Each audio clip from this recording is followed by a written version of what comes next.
બાળકો આપણું ધોરણ 4માં આપણું હિન્દી. તો હિન્દીમાં આપણે પાઠ 2નો આપણો પાઠ 2 છે બઢતે કદમ, એનો જે અભ્યાસ બાકી છે એ શીખવાનું આપણું પેજ નંબર 5 સુધી શીખી ચૂક્યા છે. આજે પેજ નંબર 6 પર આવ્યા છે.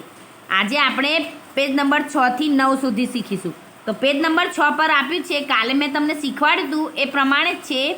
જુઓ, નજીકની વસ્તુ એક છે અને એકથી વધારે. ઉપર આપ્યું છે કે યહ પુસ્તક હે, એટલે કે આ એક જ ચોપડી માટે વાક્ય વપરાય છે કે યહ પુસ્તક હે, એટલે આ ચોપડી છે. પછી બાજુમાં 3 ચોપડીનું ચિત્ર આપેલું છે. જુઓ, 3 પુસ્તકો છે. તો કેવી રીતે બોલાય કે યે પુસ્તકે હે, એટલે કે આ ચોપડીઓ છે. યહ અને યે એકવચન અને બહુવચન, પણ નજીકની વસ્તુ માટે યહ વપરાય, એકથી વધારે હોય તો યે વપરાય.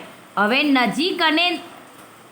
નજીકની વસ્તુ એક અને એકથી વધારે માટે યહ અને યે વાપર્યું. હવે દૂરની વસ્તુ માટે આપણે કોઈ દૂરની વસ્તુ બતાવી હોય એક અને એકથી વધારે, તો કેવી રીતે વાક્ય વપરાય એ સમજવાનું છે. તો અહીંયા આપ્યું છે અભ્યાસ 4 કે વહ હે વે હૈ. જુઓ, અહીંયા એક ચિત્ર બતાવ્યા છે. એક બાજુ ચિત્ર એક આપ્યા છે અને બીજી બાજુ એકથી વધારે ચિત્ર છે. બરાબર. તો પહેલા નંબરમાં આપ્યું છે ઉંદરનું ચિત્ર છે. વાક્ય છે કે વહ ચૂહા હે, એટલે કે વહ એટલે આ દૂરની વસ્તુ. જુઓ, દૂરની વસ્તુ માટે બતાવ્યું છે આપણને વહ એટલે કે પેલો ઉંદર છે. ફરી એકથી વધારે તો કે પેલા ઉંદરો છે. ચૂહે એટલે ઉંદરો છે. ફરી નીચે છે વહ માલી હે.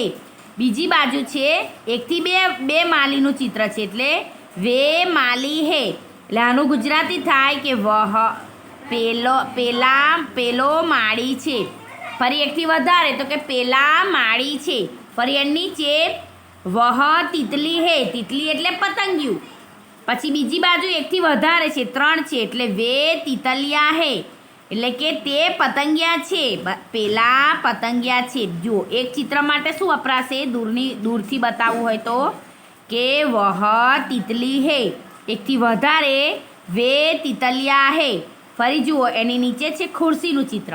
તો આપણે વાક્ય કેવી રીતે બનાવાશે, વાક્ય કેવી રીતે વંચાય કે વહ કુર્સી હે, એટલે કે પેલી ખુરશી છે. ફરી 1 થી 2 છે, તો પેલી, એનું વાક્ય હિન્દીમાં એવું થશે વે કુર્સિયા હે, એટલે એનું ગુજરાતી એવું થાય કે પેલી ખુરશીઓ છે. બરાબર. હવે નીચે બકરીનું ચિત્ર છે. વહ બકરી હે. બીજી બાજુ 4 બકરી આપી છે ચિત્રમાં, તો વે બકરિયા હે. પેલી બકરી છે, પેલી બકરીઓ છે. બરાબર. એકવચન અને બહુવચનનો તફાવત આપ્યો છે. વસ્તુ દૂરથી જ બતાવવાની છે.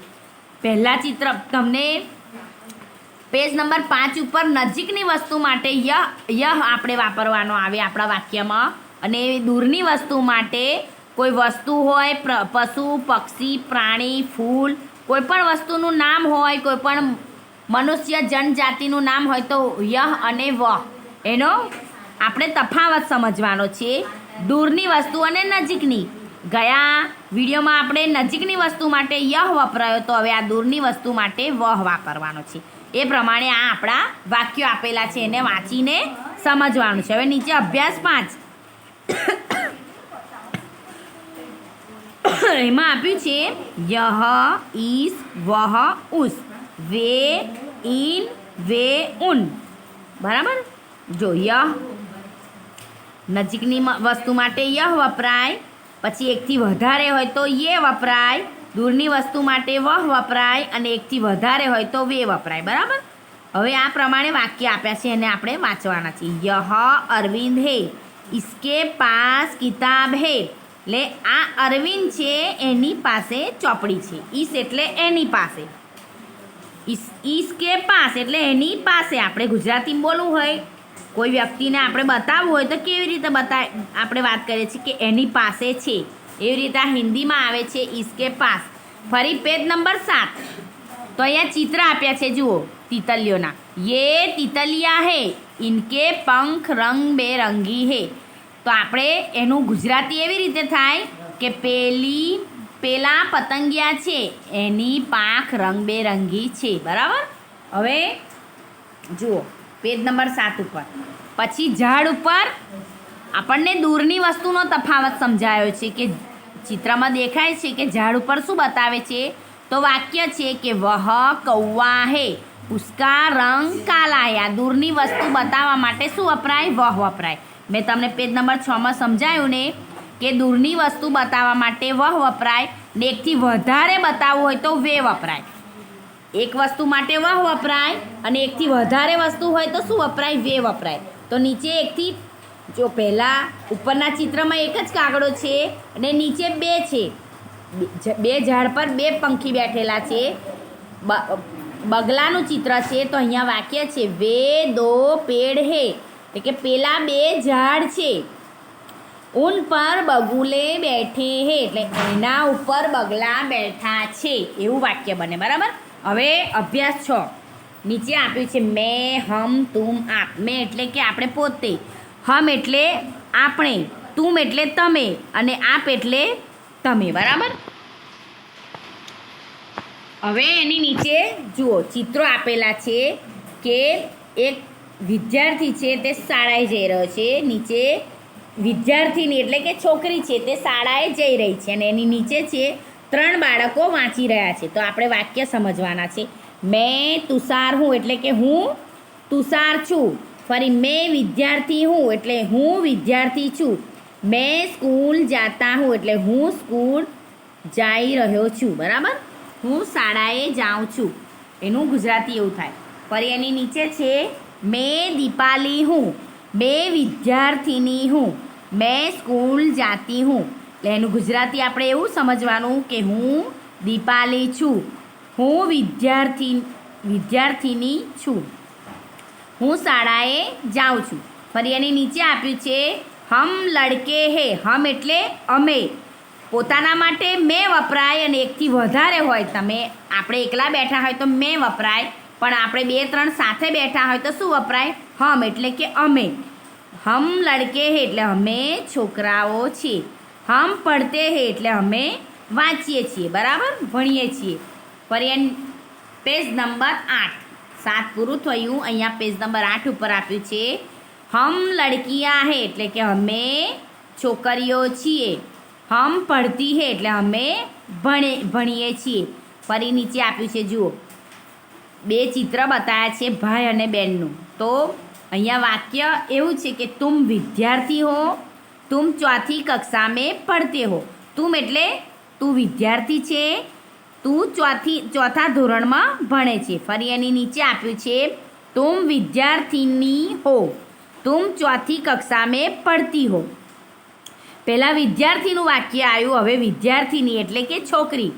તુમ વિદ્યાર્થી એટલે કે તું વિદ્યાર્થી છે, તું 4થા ધોરણમાં ભણે છે. ફરી એની નીચે છોકરી માટે વાક્ય વપરાયું છે તુમ વિદ્યાર્થીની હો, એટલે કે તું વિદ્યાર્થીની છે, તુમ 4ઠી કક્ષા મેં પડતી હો એટલે તું 4થા ધોરણમાં ભણે છે. ફરી એની નીચે છે જુઓ આપ કિસાન હે. આપ કોના માટે વપરાય? જે આપણાથી મોટા હોય, જે આપણા કરતાં ઉંમરમાં મોટા હોય એના માટે શું વપરાય? આપ વપરાય. જે આપણાથી નાના હોય, આપણે સાથે એક સરખા ઉંમરના હોય તો તુમ વપરાય. એકબીજા માટે તુમ વાપરીને વાક્ય બનાવાય. પણ આપણાથી જે મોટા હોય એને શું કહેવાય? આપ કહેવાય. જો આપ કિસાન હે, આપ ખેતી કરતે હે. એટલે આપણે આપણાથી મોટા હોય તો કેવી રીતે બોલાય કે તમે કિસાન છો, તમે ખેતી કરો છો, એવું વાક્ય બતાવ્યું છે. જુઓ ચિત્રથી વાક્ય બનાવ્યું છે એને આપણે સમજવાનું છે. ફરી એની નીચે છે જુઓ આપ ડૉક્ટર હે, આપ અસ્પતાલ જાતે હે. એટલે આપ એટલે જે મોટા આપણાથી ઉંમરમાં મોટા હોય એના માટે કયો શબ્દ વપરાય? આપ વપરાય. આપણા બરાબરના, આપણા સરખા ઉંમરના હોય આપણા જેવા આપણા દોસ્તો તો તુમ વપરાય. એકબીજા માટે તુમ વાપરી શકો અને આપણાથી મોટા હોય એના માટે આપ વાપરવાનું. તો અહીંયા વાક્ય છે આપ ડૉક્ટર હે. આપ એટલે તમે ડૉક્ટર છો, તમે દવાખાને જઈ રહ્યા છો, એવું વાક્ય છે. જુઓ ફરી એની નીચે છે મેં, કે, અંદર, કે, ઉપર, કે નીચે, કે પાસ. એટલે કે કોઈ વસ્તુની અંદર, કોઈ વસ્તુની નજીક, કોઈ વસ્તુની દૂર, કે કોઈ વસ્તુની ઉપર કે નીચે, ઉપર નીચે અંદર બહાર આગળ પાછળ કેવી રીતે વાક્ય બની શકે એનું આપણને પદ આપેલા છે. જુઓ કે મેં એટલે અંદર, કે ઉપર, કે નીચે, કે પાસ એટલે કે એની અંદર, એની ઉપર, એની બહાર, એની નજીક કે એનાથી દૂર. તો અહીંયા વાક્યો આપ્યા છે. જો આપણને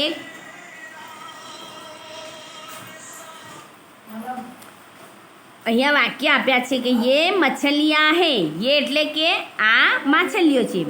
મછલિયાँ પાણી में है એટલે માછલીઓ પાણીમાં છે. મછલિયાँ જાર કે અંદર હે એટલે મછલિયાની જે જાર છે એની અંદર માછલીઓ છે. ફરી અહીંયા નીચે આપ્યું છે. જુઓ પેજ નંબર 9 પર આપણા વિડીયોમાં નીચે આવે છે પણ ચોપડીમાં આપણું પેજ નંબર 9 પર આપણે જોવાનું છે. અહીંયા ટેબલ પર એક ચોપડી બતાવી છે. તો આપણને વહ કિતાબ હે, વહ એટલે દૂર, દૂરની વસ્તુ માટે વહ. તો અહીંયા બતાવ્યું છે કે વહ કિતાબ હે, કિતાબ મેજ પર હે, કિતાબ મેજ કે ઉપર હે. જુઓ આપણે ચિત્રમાં દેખાય છે કે ટેબલ છે, ટેબલની ઉપર ચોપડી છે. તો એનું વાક્ય કેવી રીતે બને કે પેલી કિતાબ છે, કિતાબ મેજ પર હે એટલે કે ચોપડી ટેબલ ઉપર છે. પછી એનું વાક્ય બને છે કે કિતાબ મેજ કે ઉપર હે. આખું વાક્ય કેવી રીતે બને?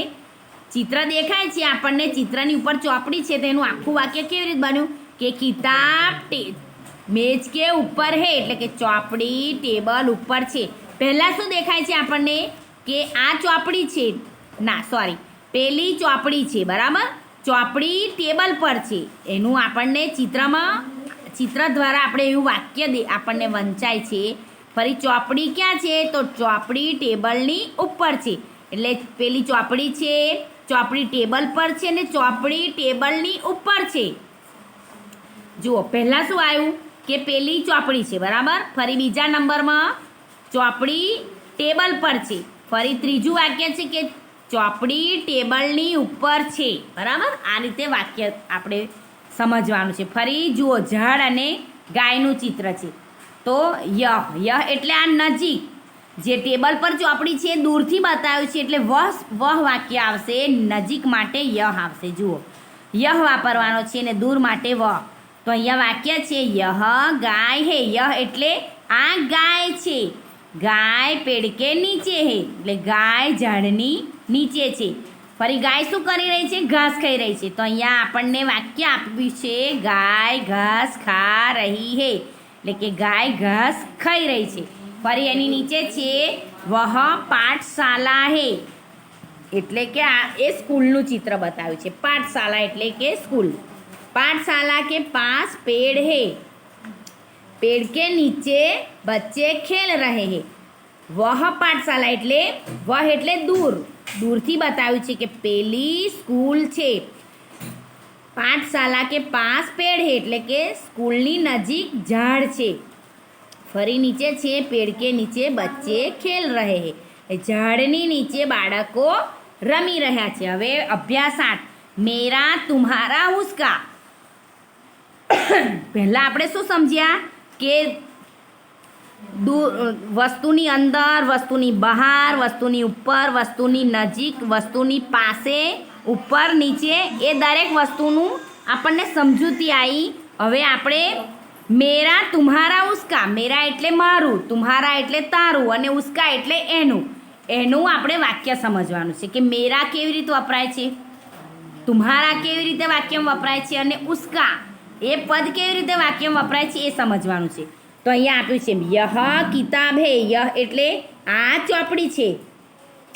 યહ મેરી કિતાબ હે. જુઓ આપણી પોતાની હોય તો કેવી રીતે વાક્ય હિન્દીમાં વપરાય કે યહ મેરી કિતાબ હે એટલે કે યહ એટલે આ, મેરી એટલે મારી, આ મારી ચોપડી છે, બરાબર. એ પ્રમાણે સમજવાનું છે.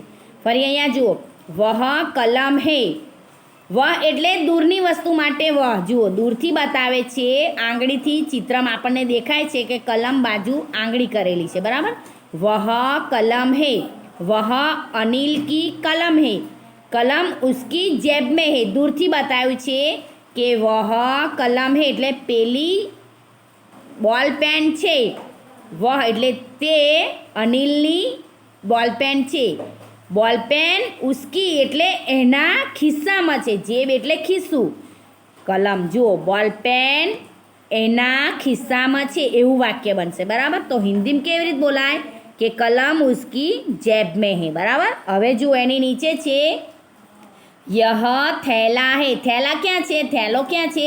એણે પકડેલો છે. કલમ ક્યાં હતી? ખિસ્સાની અંદર. દૂરથી બતાવ્યું એટલે વહ વપરાયું. નજીક એટલે પોતાની પાસે હોય તો યહ વપરાય. બરાબર. તો અહીંયા ચિત્રમાં દેખાય છે યહ થેલા હે એટલે કે આ થેલો છે. યહ નવીન કા થેલા હે એટલે આ નવીનનો થેલો છે. યહ ઉસકા થેલા હે એટલે આ એનો થેલો છે. ઉસકા એટલે એનો. બરાબર. આ પ્રમાણે વાક્ય છે. હવે જુઓ એની નીચે છે કોપી એટલે શું? નોટબુક. તમે જે નોટમાં લખો છો ને એને કોપી કહેવાય હિન્દીમાં. તો અહીંયા બતાવ્યું છે જુઓ, દૂરથી બતાવે છે. નોટબુક કઈ પડેલી છે? ટેબલની ઉપર. ચિત્રમાં તમને દેખાય છે કે નોટબુક ટેબલની ઉપર પડી છે એટલે દૂરથી બતાવે છે કે વહ કોપી હે. વહ એટલે કે પેલી ચોપડી છે. ફરી એનું વાક્ય છે કે વહ આશા કી કોપી હે એટલે કોની ચોપડી છે? આશાની. પણ કેવી રીતે વાક્ય બનાવ્યું છે કે વહ આશા કી ચોપડી કોપી હે એટલે એનું ગુજરાતી એવું થાય કે પેલી આશાની ચોપડી છે. દૂરથી બતાવ્યું છે એટલે વહ વપરાયું છે. બરાબર. હવે જુઓ યહ આવ્યું. હવે એની નીચે યહ આવ્યું. યહ ક્યારે આવે? નજીકની વસ્તુ. તો યહ કંપાસ હે. તો કંપાસ કોના હાથમાં છે? જો એક ચિત્રની અંદર હાથમાં કંપાસ છે એટલે નજીક પોતાની પાસે છે એટલે યહ વપરાયું. યહ તુમારા કંપાસ હે. પહેલા કેવું વાક્ય છે કે યહ કંપાસ હે એટલે કે આ કંપાસ છે. યહ એટલે આ તારો કંપાસ છે. એવું આપણે કોઈને પ્રશ્ન કરવો હોય, આપણી જોડે કોઈની વસ્તુ હોય તો આપણે કેવી રીતે પ્રશ્ન કરીએ એને કે આ તારો કંપાસ છે. એકબીજાને પૂછવું હોય તો હિન્દીમાં આવી રીતે વાક્ય વપરાય છે. બરાબર. આ પ્રમાણે આપણે જો પેજ નંબર 5થી 9 સુધી મેં તમને વાક્યોનું વાંચન સમજાયું.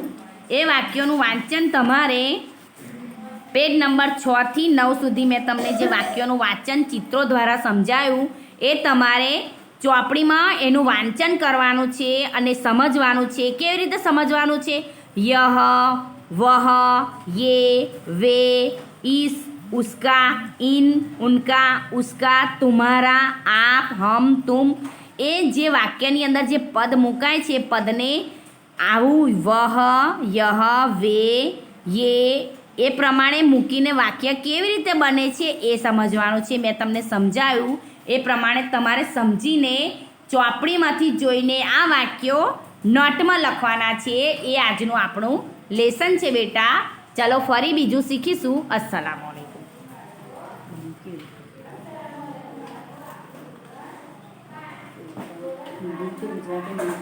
લાવજો મેડમ.